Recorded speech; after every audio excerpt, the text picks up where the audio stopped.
할렐루야, 주님을 찬양합니다. 킹덤 빌더저 전도석 목사입니다. 2005년 8월에 임한 정결케 하는 불세례 경험을 기록한 6개월간의 일지 가운데 오늘은 진동을 동반한 불과 핏줄 속으로 들어간 불에 대해서 말씀을 나누기를 원합니다. 2006년 1월 28일 미국 예언사역팀을 통해 다음에 예언의 말씀이 주어졌다. 신발을 벗고 앉으라. 비밀의 장소를 준비해 놓으셨다. 사역 안 하는 것에 대해 미안한 감정 가지지 마라. 지금은 하나님의 무릎에 앉아 안식하는 때이다. 지도자의 위치다. 개척자다. 다른 동료보다 더 앞으로 나아가기를 원한다. 하나님께서 그만 바라보도록 긴 원통 안에 두셨다. 칼로 마음을 이리저리 찔러 쪼개는 수술을 한다. 엄청난 일이 놓여 있다. 전사다. 본래 영적 전사인데 칼을 잘 쓰는 기술이 있다. 좌우의 날선 검이다.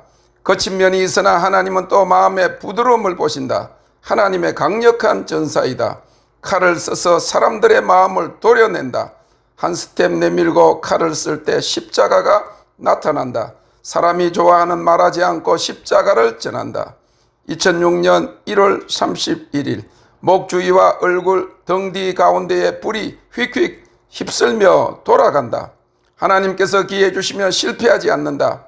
아시아인에게 부흥이 일어나 캘리포니아에서 밴쿠버로 올라가고 미국에 새로운 일을 행한다고 하신다. 몸에 불이 있다. 혈액 속에 불이 돌아다닌다. 타는 불이 이제는 뼛속에 들어가 있다.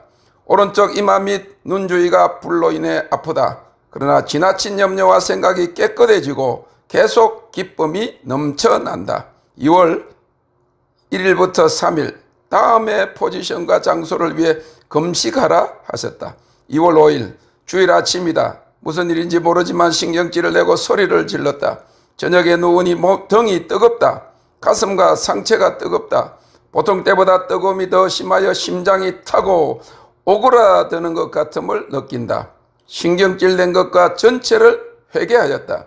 진동이 1시간 이상 계속되고 하루 종일 양쪽 앞 팔꿈치와 등이 뜨겁다. 입시 날 것 같다. 사모함과 갈망함이 증가된다.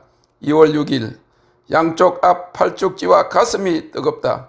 어제 저녁부터 몸에 기름 부으심이 점점 심해지고 있다. 찬양을 들으면서 목 뒤가 따끔따끔하고 가슴이 뜨거워진다. 기도하고 싶은 생각이 난다. 낮에도 몸이 뜨거워지고 무거워지면 일을 다 그만두고 기도해야 한다. 오후부터 진동과 뜨거움이 심해져 저녁에는 누웠는데 등 전체와 가슴과 팔뚝지가 상당히 뜨겁다. 이전보다 가슴이 더 오그라지는 것 같다. 뜨거워 눈물이 다 난다. 불이 핏줄 속으로 들어가다. 처음 하나님의 불이 오른쪽 무릎을 때린 이후로부터 그 불이 양 무릎 밑에서 발목까지 긴 부분은 7일, 그 다음에 양 발등의 짧은 부분은 3일, 그 다음에 양 무릎부터 위로 골반에 이르는 긴 부분을 다시 7일, 그리고 양 손목으로부터 팔꿈치까지 7일, 다음으로 양 손등을 3일, 그 다음에 양 팔꿈치부터 어깨 쭉지까지 7일, 연이어 양 어깨 7일, 목 3일, 얼굴 3일 등으로 모든 몸의 관절 부위마다 잘라 피부를 한 벌 먼저 태우고 그 다음 두 번째로는 더 깊이 근육 안으로 똑같이 반복하여 태웠을 때 처음에는 간지럽고 따갑다가 나중에는 썰이기까지 하여 몸을 어느 곳에도 기대기가 힘들었다. 그 당시는 몰랐지만 결국 제물과 번제물을 제단에 올릴 때 그냥 통째로 올리는 것이 아니라 관절 마디마다 끊어 올리는 것 같이 몸의 부위를 끊어 불로 태우신 것이다. 20년 전 한국에 있을 그 시절에는 교회마다 매달 헌신 예배를 드렸다. 헌신이라는 말은 몸을 드린다는 의미이다. 그때 자주 인용하고 설교했던 구절이 로마서 12장 1절에서 2절이었다. 그러므로 형제들아 내가 하나님의 모든 자비하심으로 너희를 권하노니 너희 몸을 하나님이 기뻐하시는 거룩한 산 제사로 드리라. 이는 너희의 드릴 영적 예배니라. 너희는 이 세대를 본받지 말고 오직 마음을 새롭게 함으로 변화를 받아 하나님의 선하시고 기뻐하시고 온전하신 뜻이 무엇인지 분별하도록 하라. 구약에 하나님께 드리는 제사는 번제 곧 화제였다. 양이나 염소 혹은 소를 잡아 내장을 빼고 깨끗이 씻고 관절 마디마디마다 끊어 번제단에 올려놓고 불에 태워 사르는 제사였다. 그런데 신약에 와서 우리의 몸을 거룩한 산 제사로 드리라는 것이다. 그것은 곧 마음을 새롭게 하고 변화를 받아 하나님의 기쁘신 뜻을 준행하는 삶의 제사를 요구하신 것이다. 다시 말하면 거룩한 행실로 하나님의 기쁘시게 하는 삶을 사는 생활의 제사, 곧 영적 예배를 원하신 것이다.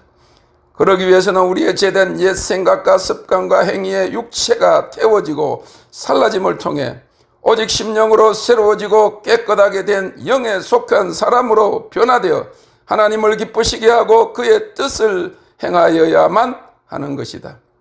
그 태우는 하나님의 불이 피부와 근육을 두 번째 마디마디마다 태운 지도 2달 반쯤 지난 어느 날 갑자기 그 뜨거운 불이 이번에는 핏줄 속으로 들어감을 느끼게 되었다. 그러지 않아도 근육 안으로 불이 들어간 이후부터 따가워 견디기 힘든 차에 그 불이 핏줄 속으로 사정없이 밤낮으로 돌아다니기 시작하자 낮에는 그런 대로 견딜 수 있었지만 밤에는 너무 뜨거워 도무지 잠을 자기 힘들 정도로 안팎이 뜨겁고 그 불이 몸속을 휘저 돌아다님으로 인해 머리도 어지럽고 정신을 차리기 힘들 지경이 되었다.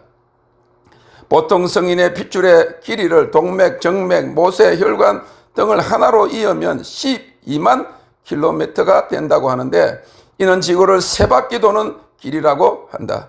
그런데 이 피가 혈관을 따라 몸을 한 번 도는데 46초밖에 걸리지 않는다는 것이다. 그 핏줄 속에 하나님의 불이 들어가 밤낮으로 돌아다니는데 실제로 그것이 휙휙 빠르게 돌아다니는 것을 느끼는 동시에 피부와 근육에도 불이 있으니 밤에는 그야말로 불 속에 들어가 있는 것 같은 뜨거움에 몸이 오그라지는 것 같았다. 밤마다 거실에 소파에 새우처럼 등만 대고 다리를 오므리고 팔을 무릎에 올린 채로 그날로부터 3개월 반 동안을 영문도 모른 채 그 뜨거운 불을 겪고 있을 수밖에 없었다. 그러던 어느 날 소규모 미국 예언 컨퍼런스에 참석하였다. 갑자기 강의를 하고 있던 여강사에게 예언의 영이 임하여 50여 명 참가자 중에 제일 뒷줄에 앉아있던 알지도 못하는 나를 향해서 다발총처럼 예언을 쏟아내는데 그 당시 내가 경험하고 있던 그 하나님의 불과 연관된 말을 하는 것이었다. 그것은 몸에 아주 작은 세포가 형성이 되는 데까지는 많은 시간이 걸리는 것처럼 보이지만 일단 그 세포가 조직이 되기만 하면 그것이 순식간에 온몸에 퍼질 것이다. 그리스도의 몸 전체에 퍼질 것이다. 이러한 부흥이 일어나면 마귀가 자기의 영역이 침범당할 것을 알고 지금 지옥이 들끓고 있다. 핵폭발과 같은 것이다 하는 예언이었다. 그렇다 하나님의 정결하게 하는 불이 핏줄을 통해 내 몸의 구석구석 세포 마디마디에 미치지 않고는 어떤 방법으로도 내 생각과 내 마음이 깨끗해지고 정결해지고 거룩해질 수 없는 것이다. 그렇다면 이 핏줄 속에 들어가 세포 하나하나에게 미치는 불은 결국 정결의 불인 것이다. 나의 삶을 거룩한 산제사로 드리게 하기 위해 태우는 거룩의 불이었던 것이다. 그 의미를 알고 나니 한결 그 불을 잘 견뎌낼 수 있게 되었으며 그 뜨거움이 결국은 하나님의 나를 향한 특별한 사랑이었음을 새삼 깨닫게 되었다. 그것은 말로만이 아니라 진정으로 왕같은 제사장이요 거룩한 나라로 삼기 위함임을 알게 되었기 때문이다. 베드로전서 2장 9절 오직 너희는 택하신 족속이요 왕같은 제사장이요 거룩한 나라요 그의 소유된 백성이니 이는 너희를 어두운 데서 불러내어 그의 기이한 빛에 들어가게 하신 자의 아름다운 덕을 선전하게 하려 하심이라. 다른 말로 하면 신분적으로 거룩한 백성이라고 칭함을 받던 단계에서 이제 행위적으로 거룩한 삶을 살도록 가능하게 하는 것이 이 세포까지 미치는 핏줄 속에 들어간 하나님의 정결케 하는 불이라는 것이다. 그리고 그것은 오래전 불같은 성령을 받았지만 죄된 생각과 죄성을 이기지 못했던 공고한 삶과 이제는 결별하고 이제는 정말 보배롭고 정결한 주님의 신부로서의 조건인 흠없고 점없는 순결한 아름다움을 소유케 하기 위함이었던 것이다. 베드로서 3장 14절 그러므로 사랑하는 자들아 너희가 이것을 바라보나니 주 앞에서 점도 없고 흠도 없이 평강 가운데서 나타나기를 힘쓰라. 에베소서 5장 27절 자기 앞에 영광스러운 교회로 세우사 티나 주름 잡힌 것이나 이런 것들이 없이 거룩하고 흠이 없게 하려 하심이니라. 이 핏줄 속에 들어간 불을 통해 실제적으로 현저하게 변화된 하나의 유익이 있었으니 그것은 핏줄을 통해 세포에까지 하나님의 불이 미친 이후로 근심이 현저하게 사라졌다는 것이다. 이전에는 그렇게 기도하면서도 근심과 걱정이 떠나지 않았었다. 분명히 성경은 요한복음 14장 1절에 너희는 마음에 근심하지 말라 하나님 믿으니 또 나를 믿으라 하였고 빌립보 4장 6절에 7절에는 아무것도 염려하지 말고 오직 모든 일에 기도와 간구로 너희 구할 것을 감사함으로 하나님께 아뢰라. 그리하면 모든 지각에 뛰어난 하나님의 평강이 그리스도 예수 안에서 너희 마음과 생각을 지키시리라고 약속하고 있지만은 내 속에서는 하루도 근심과 염려가 떠나지 않고 있었던 것이다. 그러하였기에 오래전 성령은 받았고 말씀을 전하는 목사임에도 불구하고 현실은 기쁨은커녕 진정한 평강과 감사도 온전히 누리지 못한 채 그 자리를 근심과 염려가 자리 잡고 있었음을 부인할 수 없었다. 그런데 달라진 것이다. 하나님의 불이 위에서부터 내 골수에 임하였기 때문이다. 예레미야애가 1장 12절 13절에 예레미야 선지자가 자신을 비롯하여 세상의 모든 사람들이 다 근심을 갖고 있다고 말하면서 하나님께서 위에서부터 골수에 불을 보내셔서 그 근심을 이기게 하셨다고 하였다. 무릇 지나가는 자여 너희에게는 관계가 없는가? 내게 임한 근심 같은 근심이 있는가 볼지어다. 여호와께서 진노하신 날에 나를 괴롭게 하신 것이로다. 위에서부터 나의 골수에 불을 보내어 이기게 하시고. 골수는 뼈의 안쪽 공간에 위치한 유연한 조직이다. 또한 골수는 성인의 대부분의 혈액을 만들어내는 조혈기관이다. 핏줄 속에 임한 불이 나중에 뼈에 머물게 되었으니 결국 골수에 불이 임한 것이다. 그리고 그 피는 두뇌 세포에까지 미쳐 생각까지 조절하는 셈이다. 그 내의 생각 속에 근심이 가득하였는데 정결케 하는 불이 뇌에까지 임하니 결국 근심이 사라진 것이다. 핏줄 속에 임한 불, 그 불이 나의 몸 세포 구석구석까지 미쳐서 그때는 뜨거워 힘들었지만 세 가지 큰 유익을 얻게 되었다. 첫째는 모든 질병의 요소들까지 태워 치료하신 것이다. 그로부터 10년이 지난 후에 한국에서 종합검진을 받았는데 나이는 더 들었음에도 불구하고 모든 장기가 깨끗하고 건강하다는 것이다.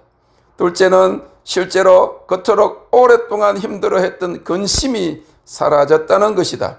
평강은 기본이요 감사와 참 기쁨을 발견하며 살게 되었다.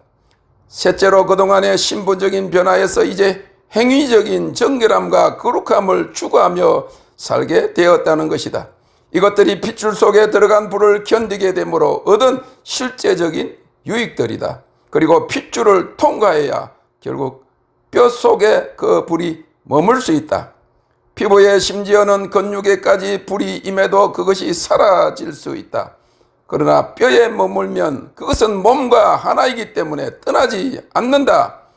죽어 피부와 살과 근육은 없어져도 뼈는 남는다. 핏줄을 통해 뼈 속에 머문 하나님의 불, 그것은 곧 하나님의 능력이다.